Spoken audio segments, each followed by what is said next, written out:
ধর্মের নামে পশু হত্যা বন্ধ করো। মানে এদেরও তো একটা জীবন আছে। তোমাদের কি মায়া লাগে না? তোমরা কেমনে পারো?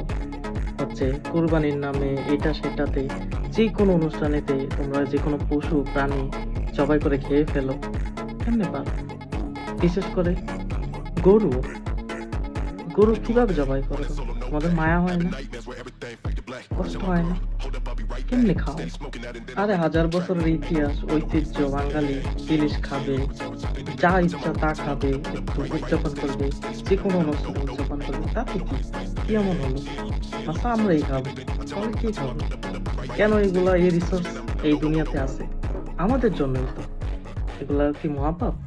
মাছ খাওয়া যাবে, ইচ্ছে মতো খাবে। একদিনের জন্য সবাই মাছ খাক, আমি বলি সবাই মাছ খাও, তোমরা সবাই ইলিশ মাছ খাও বেশি বেশি করে।